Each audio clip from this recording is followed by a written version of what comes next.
Gabe, thank you that you're here. Thank you for your time. How are you? Good, good. How about you? I'm awesome, thank you. The winter break in NASCAR was way too long. Now it's Daytona week ahead. But before we start going into NASCAR, especially NASCAR Xfinity, since you're working there, what especially are you doing at NASCAR? You know, NASCAR Xfinity, Truck, Cup. What is your profession? So I am in the NASCAR Xfinity Series with Alpha Prime Racing on the 43 car. I was on the 44 last season. Now I do the underneath at the shop. So I do the rear suspension, the fuel cells, the drivetrain. And thankfully our Daytona car is done. It's just got to kind of just massage a couple details, get ready to try and it's going to be tough to make that race. It's going to be a nail biter. Yeah, for sure. I mean, Daytona is the most anticipated race of the year, if you will. It's the most prestigious one for everyone. But you mentioned you were in the shop working on the car, building it, being kind of like mechanic. But what I saw, you're also a tire specialist. Yep. How do you manage to do both? And what are you doing when? Like, are you doing during the week mechanic and then on the weekend tire specialist, or what are you doing at which time? Yeah, so this new set of rules that we've had the past couple of years allows me to do that, where we have practice and then qualifying, and then our cars are impounded. It's basically like Parc Ferme in Formula One. They're locked in. You can't raise them. You can't get them up in the air, check them, and all that.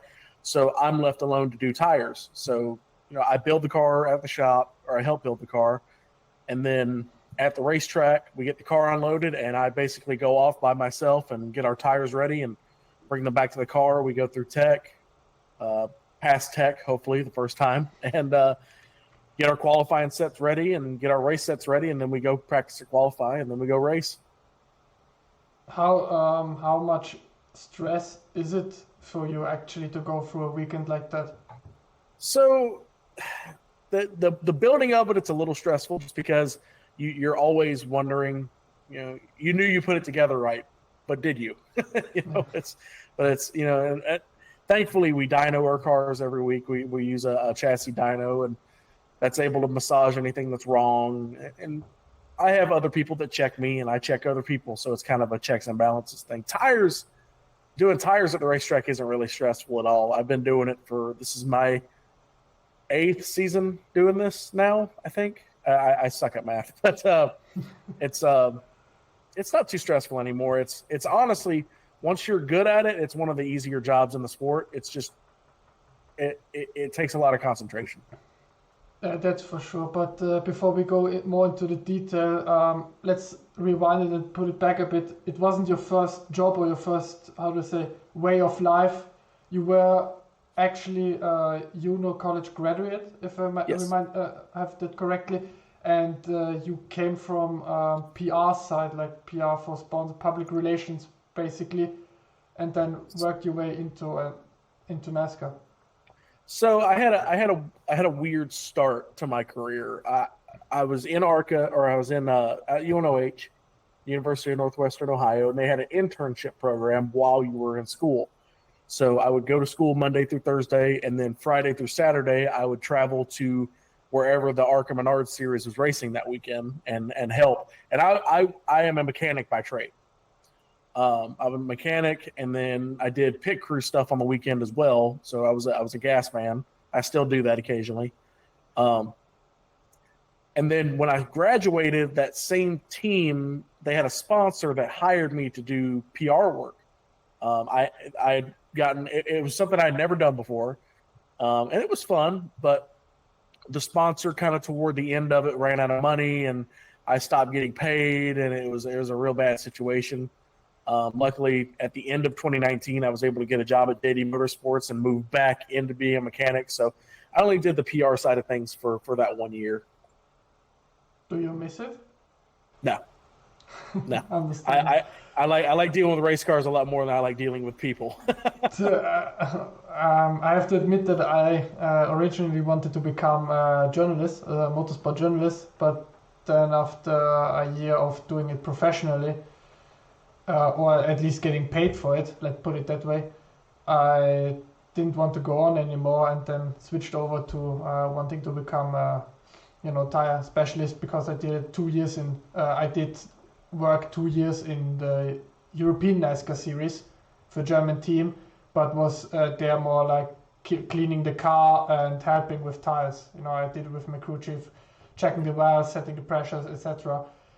So the point is, what I want to tell is, if you work on the tires, like your tire specialist now, how is your procedure to go on with the sets? I mean, you get various numbers of tires per weekend to measure them and put them in sets correctly. What is your method? What is behind it? So I forgot to. I've got a notebook around here somewhere, but I moved last year and I lost a lot of my notes, and so I've got. But basically, so we're a small team, and we qualify for the races 99 times out of 100, but we're kind of not penny pinching, but we're kind of just watching our money. So when we get to the racetrack, we've only got 2 sets of tires pre-mounted, is what they call it, where Goodyear will mount the tires before they get there and have them there for us to pick up. So I'll get there, I'll have my practice set, and I'll have a qualifying set, and I have to sort them. I have to look at the numbers and look at the spring rates and measure the tires and see what's our softest. Those will be our qualifying set. Your softest set of tires will be the grippiest for that one lap. So I sort those out, go to the practice set, get those ready. We go through practice, go through qualifying, make the race, and then, okay, now we need to buy 3 more sets of tires. And that's when I do the same procedure, basically, looking at our spring rates, measuring the tires, doing the wear, and putting them back into sets yet again. How much effort or time does go into it? I mean, it's like you can't just, as you mentioned, you can't just pick like, yeah, okay, this works together with this, but you have to calculate or measure all. How much do you spend on weekend to put them all together? So we'll get to a little bit of the work is done for me, but we do have engineers that we'll get the original set from Goodyear, the 2 sets. We'll get the numbers, and they'll build those 2 sets for me. So all I have to do is show up, check the numbers, build those 2 sets. So honestly, maybe only about 30 to 45 minutes to get those first 2 sets ready, and then I'm back to being kind of a mechanic going through technical inspection. But then race day or after qualifying, when we'll buy those 3 sets, maybe about an hour and a half, 2 hours to get tires sorted, get them from Goodyear, get them mounted, check them, and then move them to the pit stall for a pit crew, which thankfully I have an awesome pit crew that usually they'll text me like, hey, we're here, where are the tires at? And I'll direct them. They'll just be stacked up and they'll take them to the pit stall for me, which is it's a big help. Yeah, I mean, I understand with all the tires that you have to all ready at the time. But once during the race day or race day actually, you have your tires ready, and the pressures you get from your crew chief, how much is how much pressure do you put it, like, okay, let's say we put in all tires like 15 psi, 16 psi, and then correct it when with the race changing, from the grip on the tarmac and the temperatures? Or is it like, okay, the crew chief and you work out together from the beginning, okay, 15 on the left sides, 18 on the right sides, and then we just adjust, and then just minor adjustments during the run and not major anymore? So when we get there, he's already. I work alongside Frankie Kerr and Mike Hillman. They've got years into this sport, but they'll still. Sorry, if you hear anything in the background, my cat is playing with another cat outside the window. It's great. I don't hear anything. Okay, good. He's hitting the screen door. But they'll already have a good idea of what they want, but they'll also ask me, hey, do you have the notes from last time we were here, or do you have some from when you were at JD? Like, what did you guys run? And from what I've found, what we run here is about 2 to 3 pounds different from what we ran over at Johnny's, Johnny Davis with my old crew chief, Case, who I still have a great relationship, and I'll still bounce, tire pressures off of him. But we'll go through that, and usually it's intermediate tracks like Atlanta, Texas, Charlotte. It's like 15 to 16 psi on the lefts, 43 to 47 on the rights, and that'll be what we start the race on, depending on, whatever. And we'll only go up 1 or 2 pounds during the race. A lot of NASCAR-Xfinity races, they don't go from daytime to nighttime. A lot of them is usually sunset to night or fully in the day. So we don't really have to worry about temperature changes. There are some times where we get caught out by it. And it's a big swing. You have to factor in what surface we're racing on, whether it's concrete, asphalt. Those they loosen or oversteer and understeer. I'll use your side of the world's terms. Depending on the temperature, they change. Okay, but is there, or how to put it, do you experience it from time to time that there's really a last minute change where, you were set that, okay, for example, on the right side, we put 40.5 PSI, but then the crew chief last second says, no, I want 41. Yep. Oh, yeah. No, actually, I wish I had a video of it. I had a bit of a blow up this year at Circuit of the Americas. Before I tell this, yes, that does happen a lot. So during the pit stop, once I set my tire pressures, I hand the fuel can to the gas man. So I'll be sitting on the pit wall ready to pick the can up and hand it to the gas man. So I'll be sitting that, but I've got my tire pressure gauge hooked into my belt loop.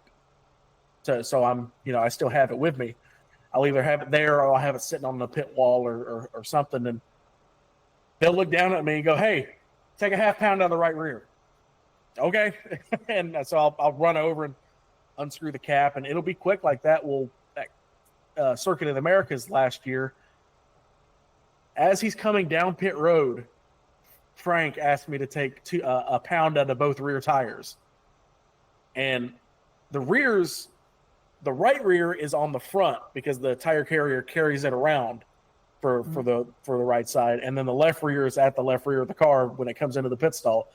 So I was able to get a pound out of the right rear and about half a pound out of the left rear. And then they took the tire from me. And I proceeded in front of the sponsors and everything to start beating on the top of the pit box. You can't do that when he's on pit road. And it was great because my engineer said, Frank looked at me and goes, "Oh, messed up a bit. Oh, sorry." Yeah, I didn't know. The sponsors were looking down like, "Oh, all right, he's mad." Yeah, happens. It I mean, does. now you have a funny story to tell, like you did. No, but you mentioned it can be stressful. Is there a race really where everything goes perfect, or are you all the time also thinking for yourself, I saw the car going a bit loose or understeer through the corner, and may think, okay, can I maybe do a suggestion for the crew chief to help in that way, so that there's more of a connection between us or trust level? So sometimes I will do that. I won't really suggest tire pressures, but if the driver's talking, I'll kind of stand up on the pit box and I'll just all I do is wave my air pressure gauge, like just kind of, do you want to? And he'll look at me and go, yeah, or no, we'll do something else. I can't say there's ever been a race where everything just goes perfect, because there's always something that happens. I don't really have a way to describe it, but there's never really the race that just goes perfectly. Like I was with Ryan Vargas on the 6 car 2 years ago. We finished 6th at Daytona. You would think, oh man, that was a perfect night. No. About halfway through the race, the throttle started to actually unwind itself, the throttle pedal. So we were only getting about 85% throttle the back half of the race. And we're like, there's 13 cars left on the racetrack. They're like, and we're not going to get a top 10. Like, I was in tears because I'd never got a top 10 in Xfinity before. I'm like, there's no way we're going to lose a top 10 over that. How the hell does that happen? So it just had a Heim built into the throttle pedal, where when you press the throttle, it pulls the throttle back. It's kind of just a lever. Well, the Heim at the top just wasn't jammed correctly, and it just kind of slowly backed itself out. So it actually made the throttle rod longer, technically. So it just wasn't getting to full throttle. It was just somebody missed it during the check, the safety check at the shop, and it just one of those things. Live and learn. You know, it never happened again. You know, that guy, the interior guy, learned to, you know, put it through his checklist to check that. It's just one of those things. Yeah. Do you how sorry, how do you put it? Did you ever face a blowout, like a tire going down, and how do you manage in your head to go with that, especially when it happens during a race and, you know, you have to come multiple times again because of pit stops? How does it change your mentality or concentration during a race? So I've been put in a place to teach tire guys, like coming up through the sport. I'm only 27, but I've been doing it since I was 18. So it's kind of, you know, but like I was just teaching a kid today, and I have to tell them, like, make sure that all your tires are set before the start of the race, like at pressure. Excuse me. But your first 2 sets on the wall need to be at what pressure you're running. Because what I'll do is first 2 sets are at pressure. Set behind that is 2 PSI up in case we want to make any changes. You don't have to get your air bottle or anything. But make sure you have 2 sets of tires ready. Because if you change tires for a pit stop, he goes out, he could run over something immediately and blow a tire. And that's kind of how I manage that. But there's been times where we blew tires early in the race and it completely destroys our strategy because you can't go get another set. You're at your maximum.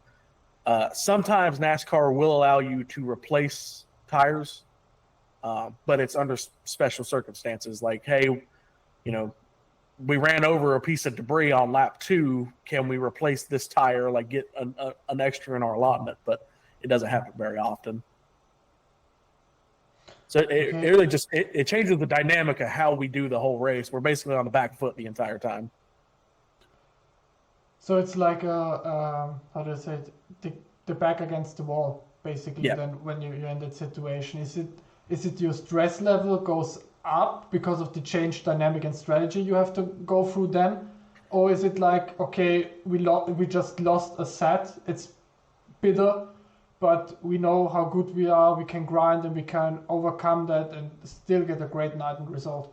Yeah, it's one of those things where, well, can't do anything to help it, you know, can't do anything to fix what just happened. So we'll, you know, set comes off the wall or comes off the car, we blew a left rear or whatever.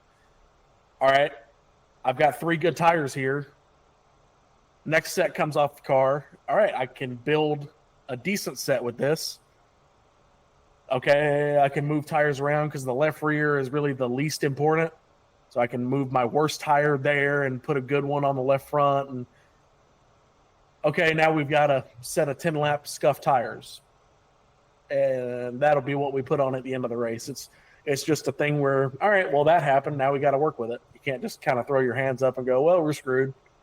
You just got to make the best of the situation. It's going to happen. It's going to happen to everybody. So it's just how you adjust to it. You mentioned scuffed tires, sort of go a bit along.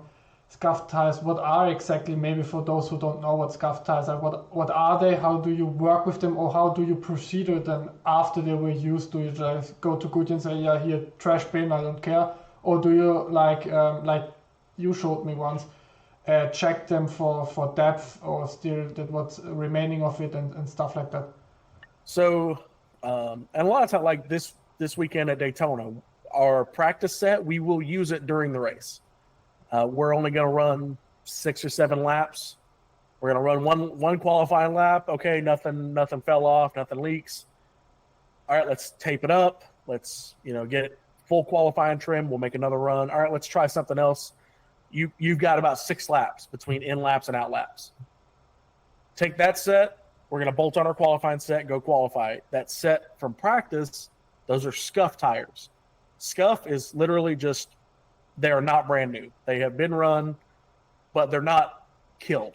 They're not out of their useful range. And usually on intermediates, about 15 laps. If you can get a set of tires under about 10 laps, they're still okay. They're okay. And I think you do see that in Formula One. Sometimes people will run one lap in practice, put that back, because brand new tires are fast, but they don't last. And this was big during the 90s. Teams would scuff tires during the race with a back marker. They would transfer their tires to a back marker that was running last. They would pull out on the racetrack with another team set of tires, run one lap, and come back in. That would knock that first layer off, but the heat cycle of them building temperature and then cooling down would actually make those tires last longer. That's not really as important now, but that was a strategy back in the day. Wow, I learned something new right now. I knew it from Formula One. I heard it once in the German commentary. An expert told about this, that heating up for one lap the tire and then cooling off. But I didn't know that it also worked with NASCAR tires, or it was a thing back then. But scuff tires, to stay with them. After you take them off, you analyze them and you check them for, maybe damage and also the depth of the treads. How does it work? What is the procedure? What information do you take from the tires then? So tires come off the car. My first step is to check the air pressure and check the temperature. Those are the immediate readings that I will give to the crew chief. Temperature is very important, and tire pressure is important right when it comes off the car, because as soon as it's off the car, it's cooling down. So you're going to get less accurate data. So you get that immediately, hand that information to the crew chief. What I do then is get my next set of tires ready, just in case something happens, get those up on the wall. Then I will pull my other set of tires that just came off the car, and I have what's called a skateboard. It's a upturned piece of metal with 4 wheels, just in kind of a square, and the tire will sit in that. And you can spin the tire as it's on the ground, and I'll spin it, and I'll make sure it's, there's no punctures or anything, or there's no cuts. Then there are these little dimples across the tread, and I will measure at one singular spot, one singular line, the tread depth compared to what I measured them when I first got them. I'll measure them once when they're new, and then I'll scrape them off and get the old rubber off, like the marbles that cake up on the tire, and then I will measure it again, and I will give that information to the crew chief, because that tells him how much that tire is wearing.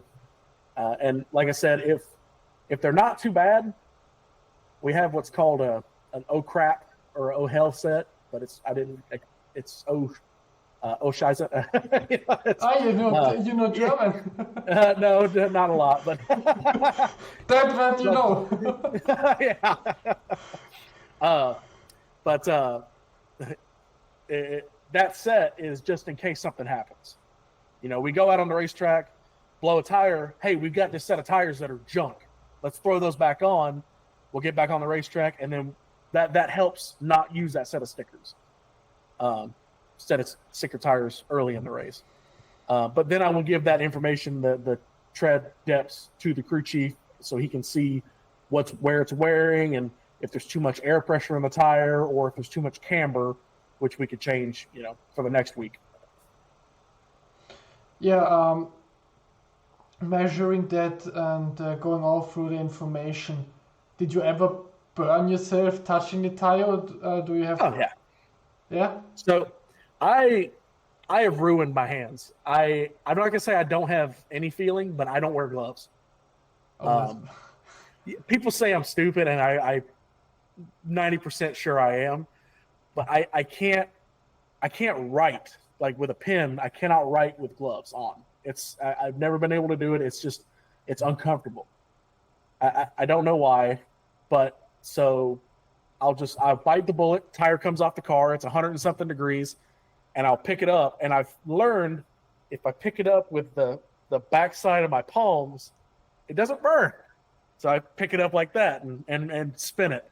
and then I have to, get the fingertips for the tire caps. But yeah, I'm like 90% sure I'm stupid, but it's just it's a quirk where I purposely burn myself 4 or 5 times throughout the week.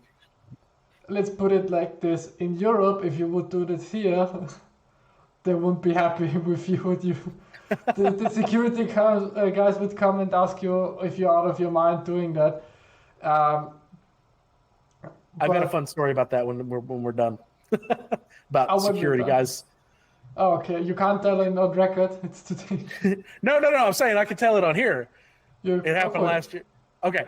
So safety guys asking if you're out of your mind. So my gas man, Wesley, he's a great guy, but when he was a kid, he lost his right eye. Yeah, he was in he just fell and like hit a table and he lost his eye. Like he just lost it. So he has a glass eye on his right eye. So last year I think we're at Texas, and his visor on his fueling helmet was kind of just poked open just a little bit. And when he pulled back, the head of the fuel can stayed open and it sprayed fuel, and it sprayed a little bit in his eyes. So he comes back, and I fueled. Like I know the feeling of that, and it sucks. It burns. Race gas burns cold, but it burns hot at the same time. It's an awful feeling. So I'm trying to like help him. I'm trying to just kind of dab it with a cloth. And safety guy comes over. One of the paramedics was like, "Is he okay? Is he okay?" I was like, "Yeah, he got gas in his eye." And Wesley turns to him, and the paint on his fake eye is gone. The decal to make it look like a real eye. So it's just white. And Wesley looks at the guy, and the guy screamed. And I'm like, no, it's a glass eye. It's a glass eye. the face of the paramedic was priceless. I mean, I understand. I think probably everybody would react like that, not knowing that it's a glass guy. But think about it for a moment. You're there thinking, okay, this man has 2 normal working eyes, and then he see everything when you're there. Okay. So I found out, I knew Wesley for a year before I realized that his eye was fake. Okay. And we were at Darlington or somewhere, and he looks at me, and I can kind of tell, like, one eye's like this and the other one's kind of looking like that. I'm like, "Wesley, are you cross-eyed?" And he goes, "Hang on," and moves his eye, and he goes, "How about that?" And I'm,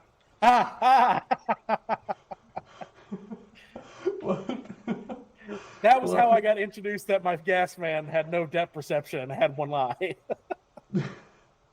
Wow. Crazy. Yeah. I mean, it takes... being with all the ties, but you mentioned also doing a gas man. You also did, you're like a multi-talent, everything guy, does everything for the team. I read a story about you that in ARCA, that you did a pit stop for yourself. Like you were the gas man, and then you realized, okay, nobody's coming doing the tires, or the jackman isn't here, and then you start working around the car and hanging tires and everything. How badass was that? I felt like Superman. I'll be honest. So that was 2 years. No, I think it was last year. Might have been 2 years ago at Pocono. So I've always had a great relationship with Andy Hillenberg from Fast Track Racing. He owns a ARCA Series team. He's the guy who I worked for while I was in college. And he'll call me occasionally, like, "Hey, I need a gas man." And I'm like, "Yeah, sure." And he'll pay me $200 to fuel his car. Like it's easy money. It's great little just cash in my pocket. So I'm fueling the 01 for my friend Stephanie Moyer, who I actually went to college with. But she's starting her driving career and she's running at Pocono.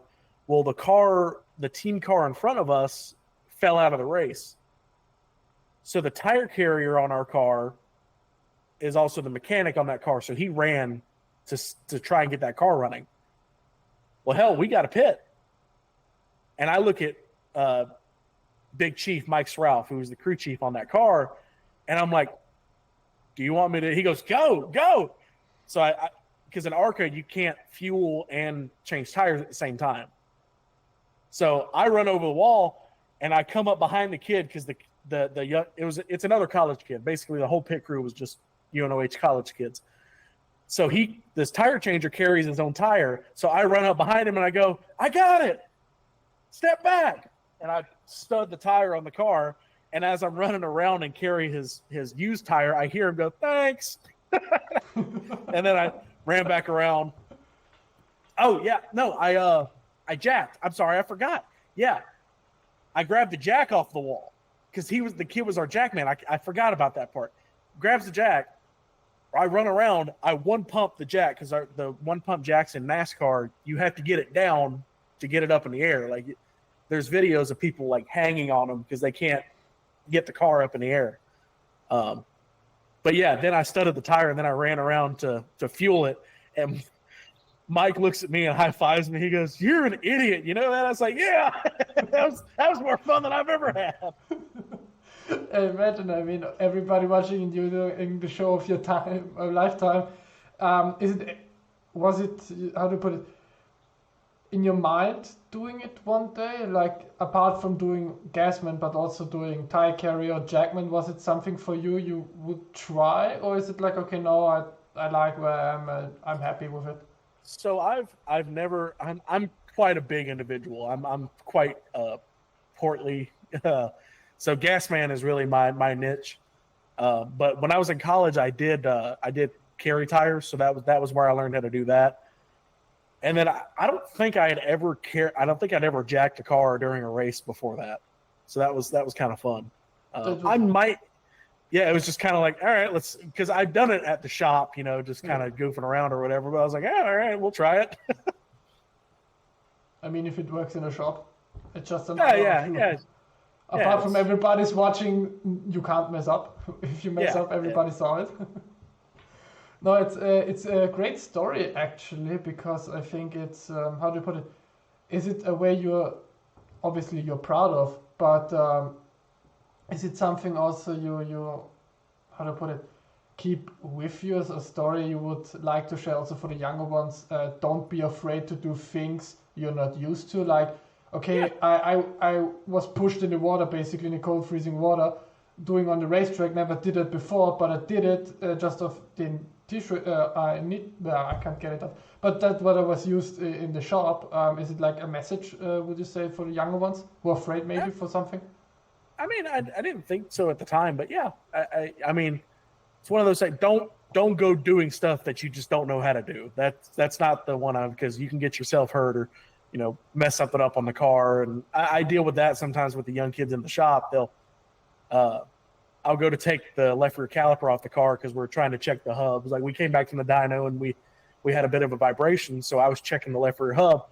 Young kid goes around to the right side and starts taking it off. I didn't notice it. My crew chief walks around and he goes, "What the hell are you doing?" He goes, "Oh, I was taking that off." He goes, Who told you to take that off? I'm like, no, just because I'm doing this side, that doesn't mean that side's coming off. So that don't like jump into stuff, like ask people or whatever. But no, like at times like that, if somebody has to step up, may as well be you. That's how I got started in racing. You end up, hey, do you want to go to the racetrack? Sure. That was at 14 or 15. So nearly half of your life you spend on the racetrack, around the racetrack. My entire adult life, I have been in a national touring series. When I was 18 when I started doing ARCA. I am 26 going on 27 now. So how about that? I mean, not a I for, think for a resume. Yeah, Are you? You said you mentioned at the beginning you were with Alpha Prime Racing and obviously wearing the hats and shirt. Yeah, we got new stuff today, so we got new hats. So. Nice, looks good, by the way. No, but is it anything like Alpha Prime Racing, Xfinity Racing? How is the Xfinity Championship like from day to day work or week to week? I mean, you have less races than the Cup guys, but still more than the trucks. Is it like, okay, it's something? Yeah, obviously it's something in between counting the races. But is it any difference, if you have maybe 32, 33, 31 races, or is it just, like the season still goes on from February to November, because in November it ends in Phoenix. Yeah, it's Truck Series is built to have that minimum amount of races. It's always been like that, to where, hey, if you want to start a truck team and go NASCAR racing, great. You don't have to pay your guys full time. Well, we'll go to Daytona and then we're off for 3 weeks. You don't have to pay your guys through that time, or it gives it some breaks. But Xfinity is straight up. We are at this from February till November. We're getting about 4 or 5 off weekends, and even then, we are preparing cars during those off weekends. And like working for a team for Alpha Prime, there's some nights where we have to stay a little late, but honestly, toward the end of the season, we really got our stuff together. We're really well prepared for the first 5 races. I'm actually putting the suspension on my Richmond car, which is race number 7, I think. But I honestly, I've people have asked me. I've got no aspirations to go to Cup. I don't like. I'm not gonna say I don't like the series, but I just don't like the schedule, and I don't like the high risk, the prestige level of it. Xfinity is like down home racing, like where I came from in Georgia. It's real family environment. All the teams really get along together. Mostly, sometimes I don't know. Sometimes we fight. I haven't been in a fight in a while. Okay. Actually, the last time I was in a fight was in Canada during a late model race, and that was 2019. So it's been a little while, but it's whatever. No, I honestly, I really, because you can get paid full time to work in racing in Xfinity because you're there from, February to November. I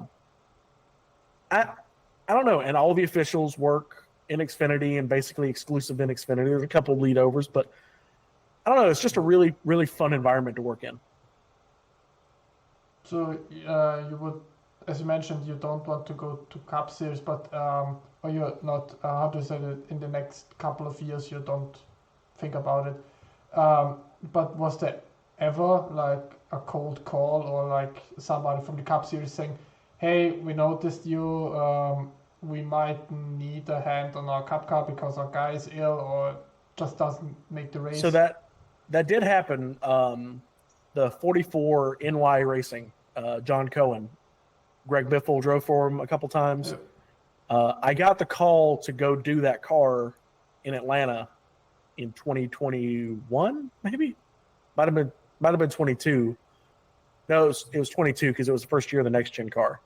But I turned it down. I'm like, no, I don't have any experience with the new tires. I don't know the cars, and I was like, I'll be more of a hindrance than anything. So I'm okay.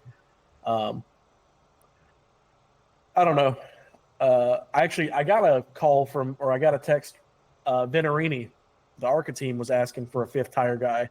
I got a text about that one, but I had to turn it down. I was like, I'm teaching 2 other tire guys at Daytona in the Xfinity side. I was like, I can't leave the garage, basically. But I am gassing at Daytona for the 10 car, I believe, for ARCA. So that'll be fun. So you're quite known, quite a star inside. No. It's I know a lot of people. That's really the biggest thing in racing is just a lot of people. You talk to people, you have phone numbers, and then people go, "Hey, we need somebody. Let's see if Gabe's available." It's not that any of us are sought after commodities, but it's just we all work. We all work, and we're all looking for a little bump in pay or an extra paycheck, and we're all very selfish when it comes to that. So a lot of us will take an extra paycheck every now and then. So you would say connection is a big thing and an important thing, especially if you try to establish yourself. Yeah, going huge. Into and growing into the sport. Yeah. So when I was in college, or when I was at UNOH, they have a motorsports program where you will build dirt racing cars and go down to Volusia, and you'll race at Lima Land Motorsports Park, and you'll do a lot of dirt racing. But between that and the ARCA internship program that I did, because it was just an after-school club. It was called the Race Club, where you would contact these ARCA teams and work for them on the weekends. But when I looked at it, I'm like, after about a year of being in the ARCA side of things, I'm like, I know a lot of people already, and nobody on the dirt side of things knows anybody. They're not getting to the racetrack and talking to people and getting to know people and building a presence in a garage area. So that was the one thing that swayed me to stay in ARCA. And then I worked there for 3 years and then got to know people. And then I got hooked up with a job at Johnny Davis. And then once I was in the Xfinity garage, then you don't really have to rely on other people to get jobs for you. You kind of you start getting your own, start forging your own career path. Is it? Yeah, okay, that's obvious. But is it like you ever dreamed of doing it at such a high profession level, or did you kind of sit down one day and said, okay, it would be really, really cool to be in Xfinity, or is it like, okay, I'm fine with ARCA, I reached what I wanted to reach, I'm happy as a clam, 3 years ARCA, and now whatever takes or whatever goes on with my life? So from the time I was a kid, my dad, so my personal backstory on me and where I fell in love with racing.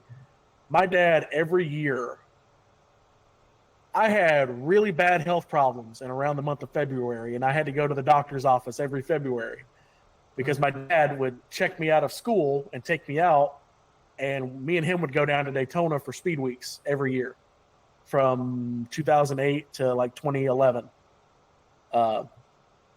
And I would miss school for like a week, and me and him would just go hang out in Daytona. We'd get the infield passes, and walking around the garage area as an 8-year-old and looking at all this stuff and looking at these cup cars and I'm like, holy, this is awesome.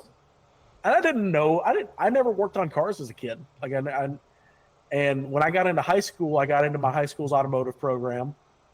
And I became the first person in my high school to get to complete the automotive course, all 8 courses.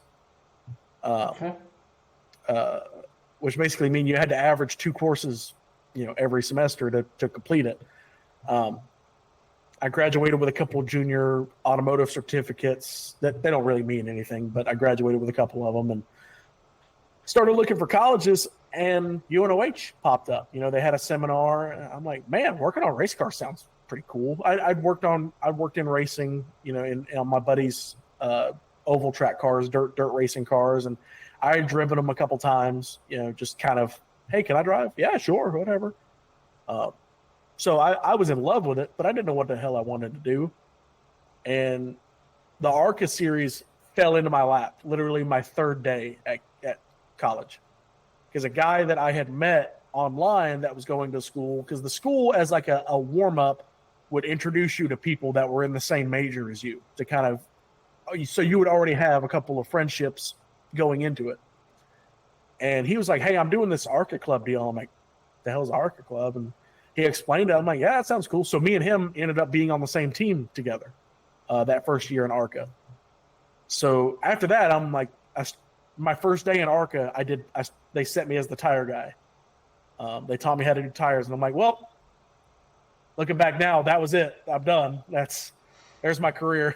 But no, I when I was in ARCA, there was occasionally some times that I would do NASCAR races. I did a couple races for Johnny Davis as weekend help. I did a couple for Mike Harmon. I did a team called Extreme Motorsports, which is no longer a thing. I did some truck series races for Norm Benning, just literally just $50, $100 races just to get paid, and get some experience. But no, I always wanted to make it to NASCAR, but ARCA was never on my radar. And then once I did 3 years in ARCA, I'm like, man, this stuff is pretty fun. And then I moved up into NASCAR, and now that I've been in the NASCAR Xfinity series for 3 years, oh God, this is my 5th year. Oh God, I'm getting old. It's so wild. No, I fell in love with the Xfinity series, and I don't want to go anywhere else. I'm speaking of getting old, some of the ARCA kids, that the UNOH kids that I see now coming up through the program, they're like, "Hey, you're Gabe, right?" I'm like, "Yeah." Like, man, our teacher told us about you. You've been doing this a long time. I'm like, don't you dare, do not say that. You realize you're getting older when either your sibling is getting older, or when your teacher starts talking about you. Yes. Oh my God. Yeah, I know with my younger brother, he turns 18 in April, and I'm like, that's not possible. Like that's you must have jumped some years in the year gap, because like yesterday you were barely looking over the table, the food table in the kitchen, and now you're 18 and you go, what what the heck? So, I would say iRacing is also a big thing for you. I mean, you're a sim racer. I'm a sim racer. Couldn't you tell? Could you tell? We've both found out that we have the same wheel and base, so that's pretty cool. But how important is iRacing for you also? Is it just how do you put it? Just to get off the daily rhythm and stress, or is it like, are you using also to maybe if I can use this spring weight, then this tire works like this, or no. is it really comparable to the real life for you tire guys, or is it like just go for it, do some laps, have fun, and if you crash, you have a laugh? Yeah, I use iRacing and other simulators in the same way that other people use Call of Duty, where it's fun to get on and race with my friends. No, the tire model for iRacing is just not where it needs to be. Maybe for the road side of things, it's gotten a little bit better, but just the tires just do not behave correctly on the oval side of things, so there's no real transfer of that.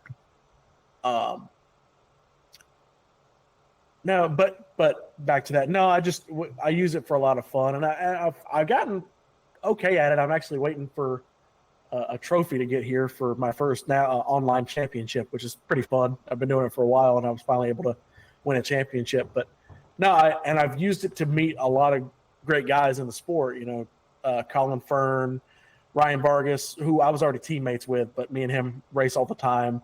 My crew chief Case runs with us. Anthony Alfredo, Garrett Smithley. I got left out to dry by Dale Jr. and I yelled at him in Monday Night Racing down the backstretch at Daytona, and that was pretty funny. I high-sided Townsend Bell at Twin Ring Motegi, and it's like, what other place can I say that? You know, you know, good first impression. Just screw him off the track and.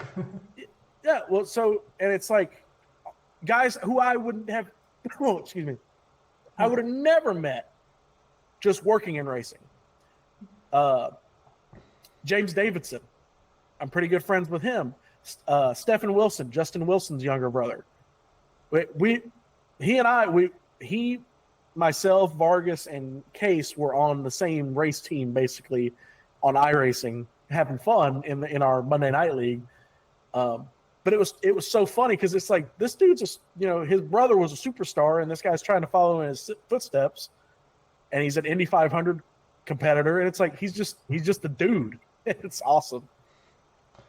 I mean, through iRacing and sim racing in particular, as you mentioned, you learn connections, or you make connections you never dreamed of, but also, you know, seeing the other side of the person is like pretty cool, because you realize that at the end of the day, you're basically, he's also a person, like he still pays his bills, cooks something to eat, does stuff on the internet, you also do.